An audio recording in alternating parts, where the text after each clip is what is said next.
Antes de iniciar, ajuste seus fones, tenha um livro em mãos e entre neste círculo de saber. Que cada palavra seja uma chama acesa, iluminando os mistérios que aguardam por você. Dogma e Ritual de Alta Magia de Eliphas Levi. Capítulo 4. O Tetragrama Gebura Shezit, Porta Librorum, Elementa. Há, na natureza, duas forças que produzem um equilíbrio, e os três são simplesmente uma única lei. Eis o ternário resumindo-se na unidade, e, ajuntando a ideia à unidade a do ternário, chega-se ao quaternário, primeiro número quadrado e perfeito, fonte de todas as combinações numéricas e princípio de todas as formas. Afirmação, negação, discussão, solução, tais são as quatro operações filosóficas do espírito humano.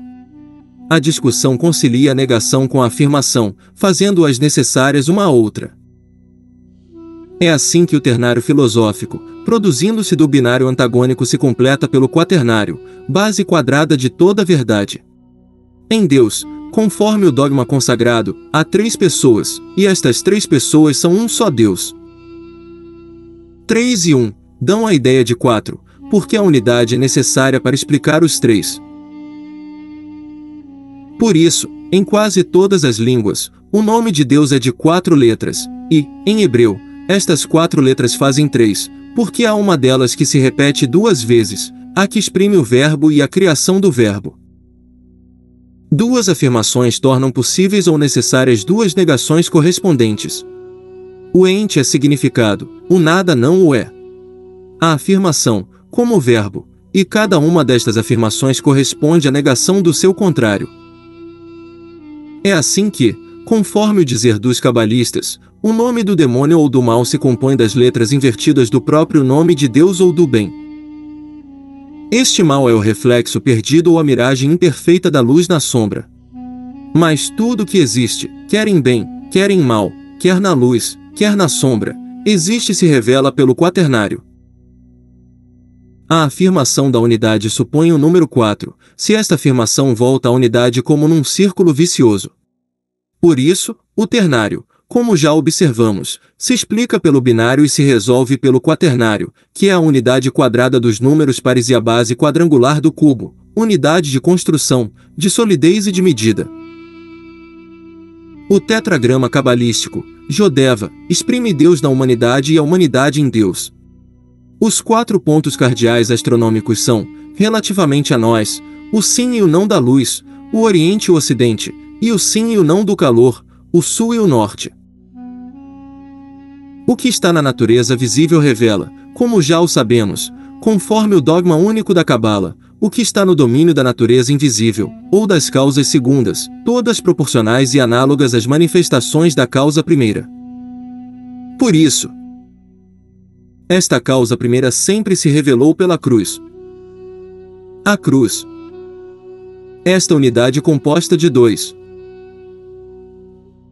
que se dividem um ao outro, para formar 4, a cruz, esta chave dos mistérios da Índia e do Egito, o tal dos patriarcas, o signo divino de Osíris, os tauros dos gnósticos, a chave de arco do templo, o símbolo da maçonaria oculta, a cruz, este ponto central da junção dos ângulos retos de 2 triângulos infinitos, a cruz que, na língua nacional, parece ser a raiz primitiva e o substantivo fundamental do verbo crer e do verbo crescer, reunindo, assim, as ideias de ciência, religião e progresso. O grande agente mágico se revela por 4 espécies de fenômenos, e foi classificado, pelas experiências das ciências profanas sob 4 nomes: calórico, luz, eletricidade, magnetismo. Deram-lhe também os nomes de tetragrama, Enri, azótea, éter, od, fluido magnético, alma da terra, serpente, Lúcifer, etc. O grande agente mágico é a 4ª emanação da vida, princípio de que o Sol é a 3ª forma, ver os iniciados da escola de Alexandria e o dogma de Hermes Trismegisto. De modo que o olho do mundo, como o chamavam os antigos, é a miragem do reflexo de Deus e a alma da terra é um olhar permanente do Sol que a terra recebe e guarda por impregnação. A Lua concorre para esta impregnação da Terra, repelindo para ela uma imagem solar durante a noite, de sorte que Hermes teve razão de dizer, falando do grande agente, o Sol é seu pai, a Lua é sua mãe.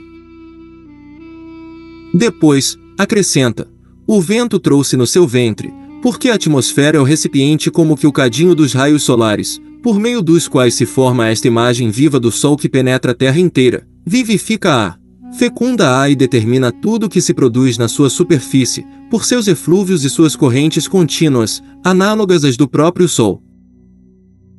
Este agente solar é vivente por duas forças contrárias, uma força de atração e uma forma de projeção, o que faz Hermes dizer que ele sempre sobe e desce. A força de atração se fixa sempre no centro dos corpos, e a forma de projeção nos seus contornos ou na sua superfície.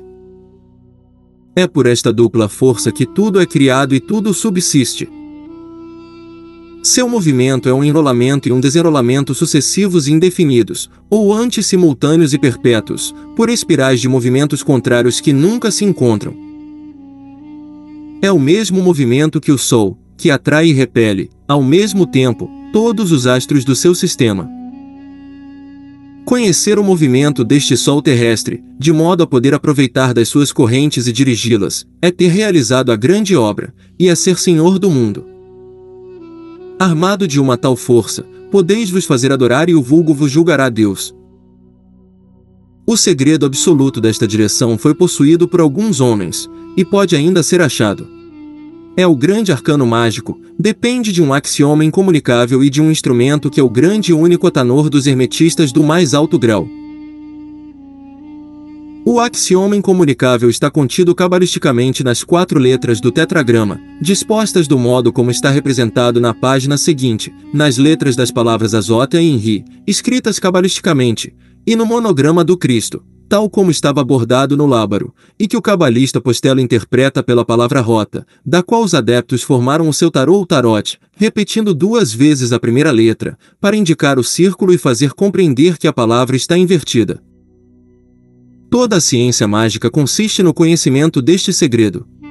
Conhecê-lo e ousar servir-se dele é a onipotência humana, mas revelá-lo a um profano é perdê-lo, revelá-lo até a um discípulo é abdicar em favor desse discípulo, que, a partir desse momento, tem direito de vida e morte sobre o seu iniciador, fala no ponto de vista mágico, e o matará certamente, temendo a si próprio a morte. Isto nada tem de comum com os atos qualificados de assassinato em legislação criminal, desde que a filosofia prática, que serve de base e ponto de partida às nossas leis, não admite os fatos de enfeitiçamento e influências ocultas. Nós entramos, aqui, em revelações estranhas, e nos preparamos para todas as incredulidades e todos os desprezos do fanatismo incrédulo, porque a religião de Voltairiana tem também seus fanáticos, muito embora contra a vontade das grandes sombras que devem amuar-se, agora, de um modo lastimoso, nas carneiras do panteão, enquanto o catolicismo, sempre forte com suas práticas e seu prestígio, canta o ofício sobre suas cabeças. A palavra perfeita, aquela que é adequada ao pensamento que exprime, contém sempre virtualmente ou supõe um quaternário, a ideia e suas 3 formas necessárias e correlativas, depois também a imagem da coisa expressa com os 3 termos do juízo que a qualifica. Quando digo, o ente existe, afirmo implicitamente que o nada não existe. Uma altura, uma largura que a altura divide geometricamente em 2, e uma profundidade separada da altura pela intersecção da largura, eis o quaternário natural composto de 2 linhas que se cruzam. Há também, na natureza, 4 movimentos produzidos por 2 forças que se sustêm uma à outra por sua tendência contrária. Ora, a lei que rege os corpos é análoga e proporcional àquela que governa os espíritos, e a que governa os espíritos é a própria manifestação do segredo de Deus, isto é, do mistério da criação. Suponde um relógio de 2 molas paralelas, com uma indentação que as faça mover em sentido contrário, de modo que, uma afrouxando-se, aperte a outra. Assim, o relógio se dará corda por si mesmo, e tereis achado movimento perpétuo. Esta indentação deve ser para 2 fins e de grande precisão. Será impossível de se achar? Não o cremos.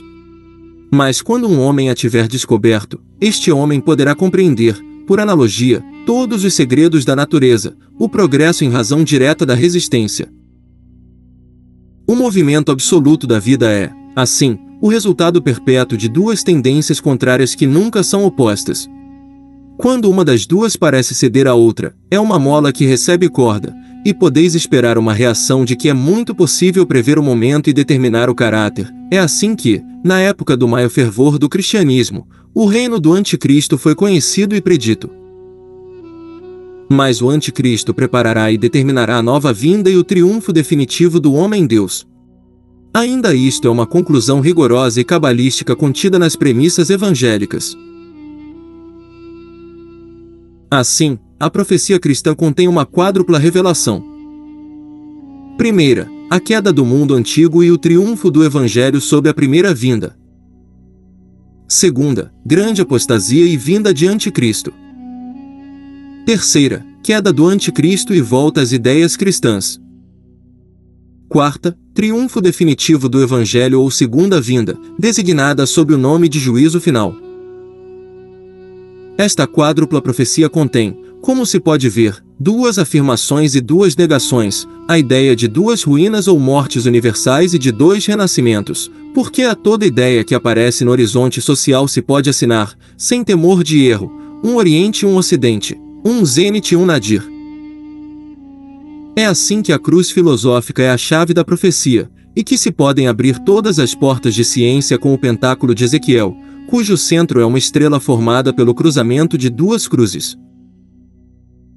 A vida humana também não é formada destas quatro fases ou transformações sucessivas: nascimento, vida, morte, imortalidade? E notai que a imortalidade da alma, necessitada como complemento do quaternário, é cabalisticamente provada pela analogia, que é o dogma único da religião verdadeiramente universal, como é a chave da ciência e a lei inviolável da natureza. A morte, com efeito, não pode ser um fim absoluto, do mesmo modo que o nascimento não é um começo real. O nascimento prova a preexistência do ente humano, pois que nada se produz do nada, e a morte prova a imortalidade, porque o ente não pode cessar de existir, do mesmo modo que o nada não pode cessar de não existir.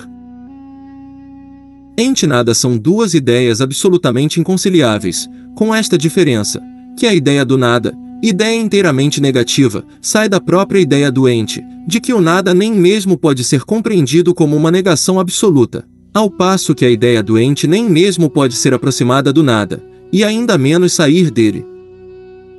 Dizer que o mundo saiu do nada é proferir um monstruoso absurdo. Tudo que existe procede do que existia, por conseguinte, tudo que existe nunca poderá não existir mais.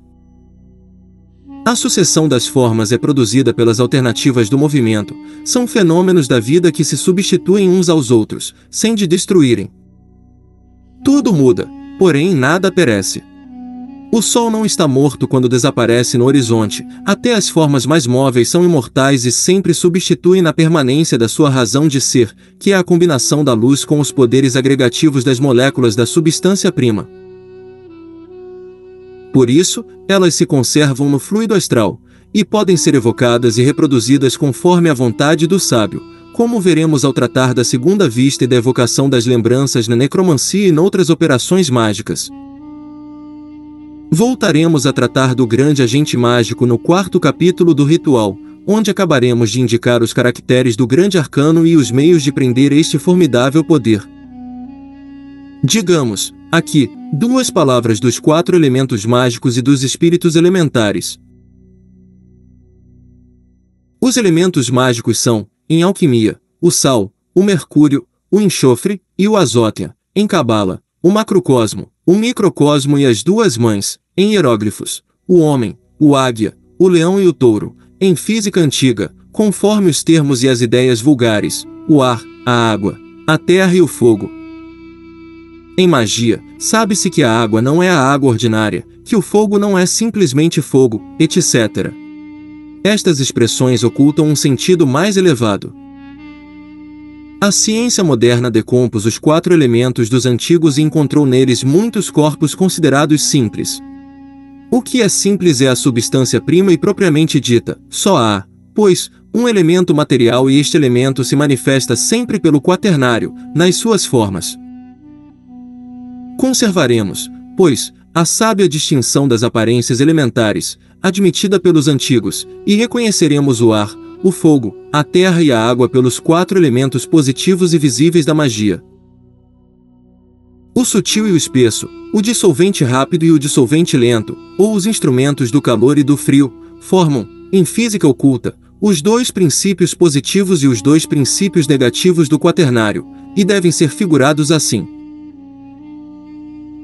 O ar e a terra representam, assim, o princípio masculino, o fogo e a água se referem ao princípio feminino, pois que a cruz filosófica dos pentáculos é, como já dissemos, um hieróglifo primitivo e elementar do Lindon dos gnosofistas. A estas 4 formas elementares correspondem as 4 ideias filosóficas seguintes: o espírito, a matéria, o movimento, o repouso. A ciência inteira, com efeito, está na inteligência destas 4 coisas, que a alquimia reduzia a 3. O absoluto, o fixo, o volátil. E que a cabala refere à própria ideia de Deus, que é a razão absoluta, necessidade e liberdade, tríplice noção expressa nos livros ocultos dos hebreus. Sob os nomes de Keter, Okm e Bina para o mundo divino, de Tiferet, Esed e Gebura no mundo moral, e, enfim, de Yesod, Od e Netsa no mundo físico, que, com o mundo moral, está contido na ideia do reino ou Malkut, explicaremos, no 10º capítulo deste livro, esta teogonia, tão racional quanto sublime. Ora, os espíritos criados, sendo chamados à emancipação pela prova, são colocados, desde o seu nascimento, entre estas 4 forças, 2 positivas e 2 negativas, e são postos em condições de afirmar ou negar o bem, de escolher a vida ou a morte. Achar o ponto fixo, isto é, o centro moral da cruz, é o primeiro problema que lhe é dado para resolverem. A sua primeira conquista deve ser a da sua própria liberdade. Começam, pois, por ser arrastados uns ao norte, outros ao sul, uns à direita, outros à esquerda, e, enquanto não são livres, não podem ter o uso da razão, nem se encarnarão a não serem formas animais. Estes espíritos não emancipados, escravos dos 4 elementos, são o que os cabalistas chamam os demônios elementares, e povoam os elementos que correspondem ao seu estado de servidão. Existem, pois, realmente silfos, ondinas, gnomos e salamandras, uns errantes e procurando encarnarem-se, outros encarnados e vivendo na terra. Estes são os homens viciosos e imperfeitos. Voltaremos a este assunto no 15º capítulo, que trata dos encantamentos e dos demônios. É também uma tradição de física oculta que fez ser admitida, pelos antigos, a existência das 4 idades do mundo, somente que não se dizia ao vulgo que essas 4 idades deviam ser sucessivas, como as 4 estações do ano e renovar-se também. Assim, a idade de ouro passou e ainda está para vir. Mas isto se refere ao espírito de profecia, e falaremos disso no capítulo 9, que trata do iniciado e do vidente. Ajuntaremos, agora, a unidade ao quaternário, e teremos conjunto e separadamente as ideias da síntese e da análise divinas, o Deus dos iniciados e dos profanos. Aqui o dogma se populariza e torna-se menos abstrato, o grande hierofante intervém.